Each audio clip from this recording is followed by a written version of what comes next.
lagi kau bela-bela antek asing.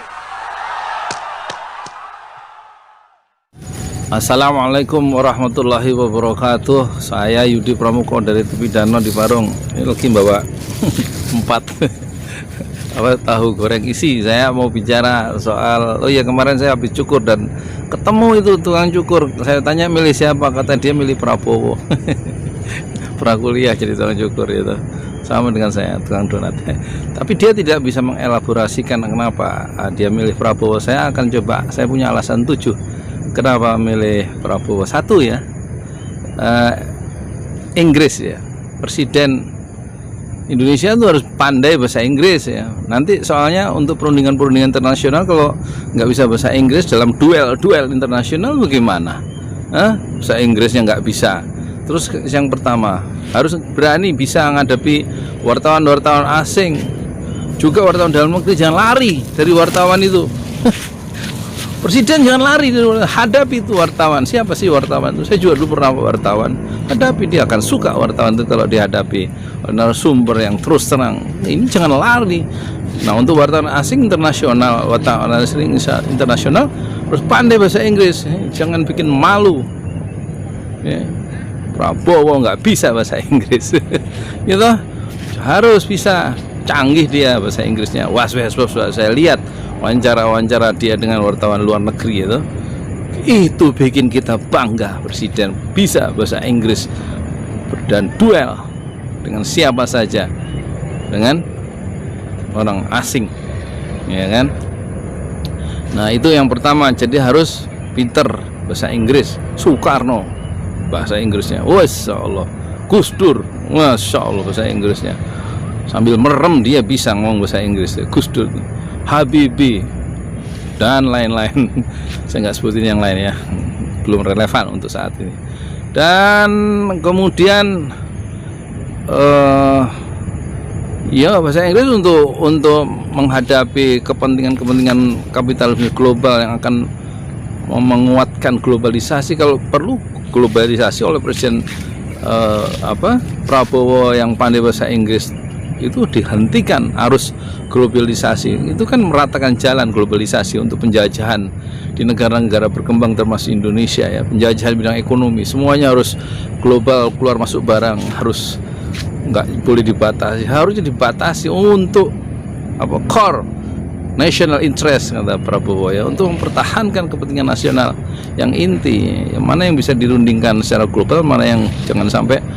Kalau kita pengennya semuanya global semua masuk, nggak bisa dihalangi oleh pemimpin negeri ini. Yang kedua, entrepreneurship, harus punya naluri ya, kewirausahaan, bisnismen. Jadi selesai itu ekonominya Prabowo itu selesai karena dia punya bisnis ya, bukan untuk mengembangkan bisnis jadi presiden, itu untuk mengabdi kepada rakyat yang dia cintai. Yang ketiga, B ya, harus berani seperti Erdogan itu waktu salaman seluruh kepala negara itu, waktu salaman sama Donald Trump itu ditarik sama gaya salaman Donald Trump, narik dia, seluruh kepala negara ketarik tangannya. Hanya Erdogan yang punya keberanian untuk menahan, dan ketika salaman tangan Donald Trump tidak berhasil menarik tangan Erdogan karena dia punya semangat dan sikap berani di dalam duel internasional, termasuk melawan Presiden Donald Trump, ya kan? Jadi harus berani presiden itu. Terus kemudian selain berani apalagi itu, saya sudah hafalin, lupa. Ya, BPR ya. Kemudian harus pro rakyat yang akan yang dicintainya, yang dipimpinnya itu. Kemudian dia harus juga mencintai, berpihaknya. Buat apa presiden berpihaknya kepada kapitalisme global ya, antek-antek asing yang juga ada di dalam negeri, untuk membesarkan pundi-pundi konco-konconya sendiri? Lah, tidak, no. Harus dia berpihak kepada keadilan dan rakyat yang masih susah di Indonesia ya. Kemudian presiden kita juga, Presiden Prabowo, alasan saya milih dia sebagai YouTuber, tapi itu adalah yang punya visinya adalah bagaimana bangsa ini mandiri, berdaulat secara ekonomi, berdiri di atas kaki sendiri tanpa menutup pintu-pintu kerjasama internasional, tapi tetaplah punya harga diri, bisa menentukan arah hidup sendiri. Bangsa ini mau dibawa kemana? Jadi presiden harus punya visi, yaitu kedaulatan pangan, kedaulatan negeri. Jangan ngimpor, semua diimpor. Yang untung itu para pengkhianat itu, pengusaha-pengusaha yang dapat margin besar karena dapat sokongan dari penguasa yang mengeluarkan izin. Ya, biasa penguasa dan pengusaha itu selalu berkolaborasi untuk kepentingan kedua belah pihak dan menekan rakyatnya sendiri. Itu biasa, itu di segala negeri, di segala zaman begitu kalau nggak diawasi ya. Kemudian dia juga presiden kita itu harus gigih. Kita lihat Prabowo, dia berjuang untuk mempertahankan negeri. Dia pengen lakukan pengabdian itu lewat politik, dan dia berjuang untuk jadi presiden dan wakil presiden 2 kali. Gagal, dia maju lagi secara gigih memperjuangkan cita-cita besarnya untuk mengabdi melalui power, melalui politik, melalui jabatan presiden yang bisa berbuat lebih banyak untuk ratusan juta rakyat yang dia cintainya. Inilah Prabowo ya. Jadi dia punya visi besar dan gigih yang ada dalam dirinya, pantang menyerah dalam berjuang. Ini yang kita butuhkan dalam seorang presiden.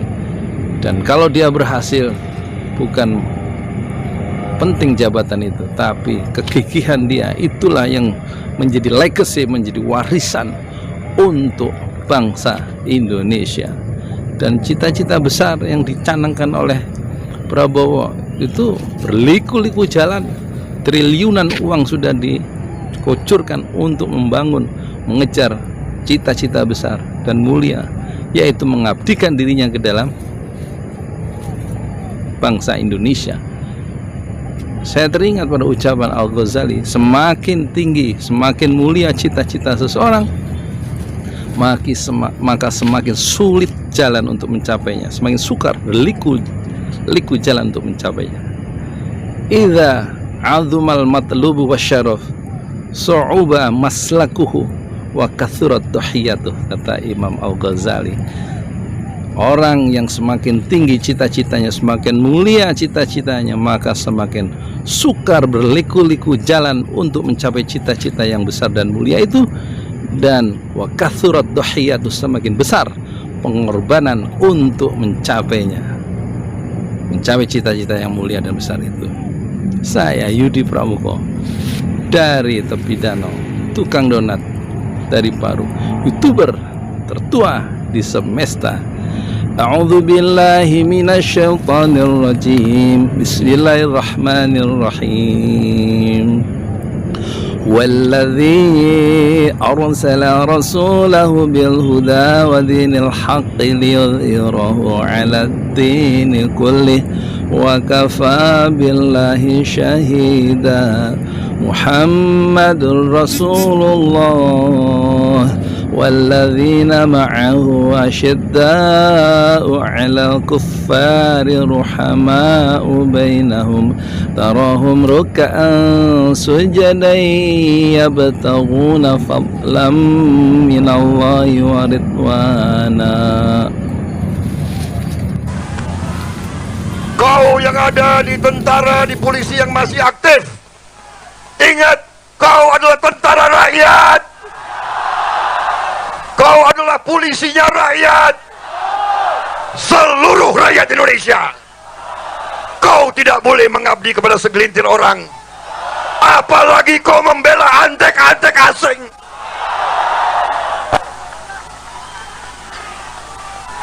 Apalagi kau bela-bela antek asing.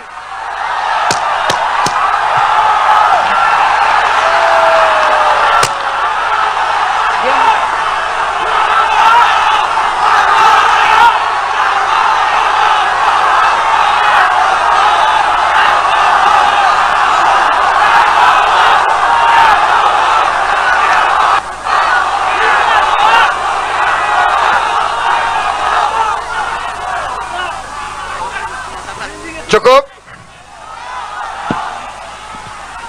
Mereka khawatir saya ini yang jadi tadi dibisikin sabar.